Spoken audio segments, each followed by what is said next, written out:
नमस्कार व्यूअर्स, मैं हूं अमीश देवगन। तवांग से 17,000 फीट की ऊंचाई पर भारत के शूर वीरों ने 56 इंच वाला पराक्रम दिखाया है और भारतीय इलाके में घुसने की कोशिश कर रहे चीनी सैनिकों की हड्डी तोड़ पिटाई की है। चीन के सैनिकों को लाठियों से इस कदर धुना गया है, पीटा गया है कि 300 चीनी सैनिक गिरते पड़ते दुम दबाकर भाग खड़े हुए। लेकिन इस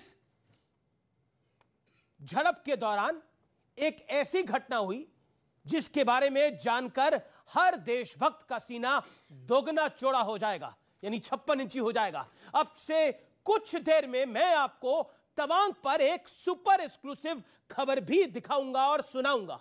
लेकिन शायद भारतीय सेना की यह बहादुरी कुछ विपक्षी नेताओं को बिल्कुल हजम नहीं हो रही है।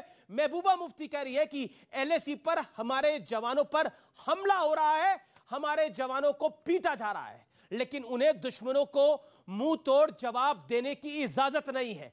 ओवैसी कह रहे हैं कि हमारी सेना मार खा रही है। जिस भारतीय सेना का लोहा पूरी दुनिया मानती है, उस पर अपने ही देश के कुछ नेता सवाल क्यों उठा रहे हैं। तो उधर कांग्रेस पार्टी कह रही है कि सरकार तवांग पर पूरा सच सदन के सामने क्यों नहीं रखती।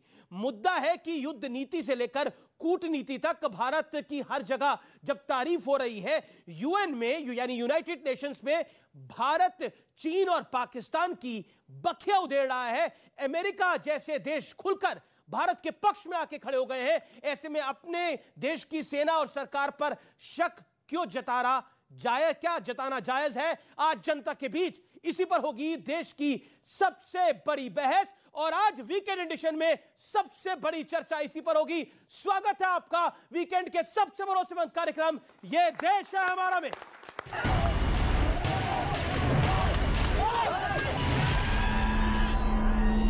जो हमारे जवानों को अरुणाचल प्रदेश में पीट रहे हैं,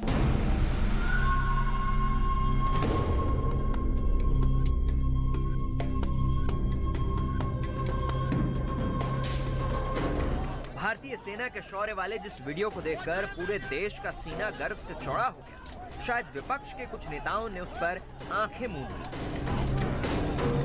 सबूत इनकी ही जुबानी सुन लीजिए। जो हमारे जवानों को अरुणाचल प्रदेश में पीट रहे हैं, जो हमारे जवानों को अरुणाचल प्रदेश में पीट रहे हैं, उनका पूरा प्रिपरेशन चल रहा है। उनका लद्दाख की साइड और अरुणाचल की साइड पूरा ऑफेंसिव प्रिपरेशन चल रहा है और प्रिपरेशन युद्ध का है। ऐसे बयान की निंदा करता हूं, भर्त्सना करता हूं और सच में ये देश के लिए राहुल गांधी की मानसिकता को दर्शाता है। ये उनके मानसिक दिवालियेपन का नतीजा है। उधर बीजेपी के अमित मालवीय कह रहे हैं कि चीन के साथ कांग्रेस के समझौते के चलते राहुल गांधी को अपनी सेना का पराक्रम नहीं दिख रहा। हालांकि जो बात राहुल गांधी ने कही है उसे ओवैसी और महबूबा मुफ्ती पहले ही कह चुके हैं। Our soldiers have been beaten up by them. They are not allowed to retaliate. 56 inch का सीना दिखाइए, लाल आंख दिखाइए ना। आप तो सरेंडर कर चुके हैं चीन को, आप तो बोलते ही नहीं है कुछ चीन के बारे में। हमारे सेना मार खा रही है, हमारी जमीन में चीन घुसता है। शायद इन नेताओं को जमीन से लेकर आसमान तक भारत के युद्धवीरों की दहाड़ सुनाई नहीं दे रही। ये एलएसी पर वायुसेना के युद्धाभ्यास की तस्वीर है, जहां रफाल, सुखोई, अपाचे और चिनूक की गरज सुनाई थी। इस युद्धाभ्यास में अरुणाचल की कई एडवांस लैंडिंग स्ट्रिप का इस्तेमाल भी किया गया।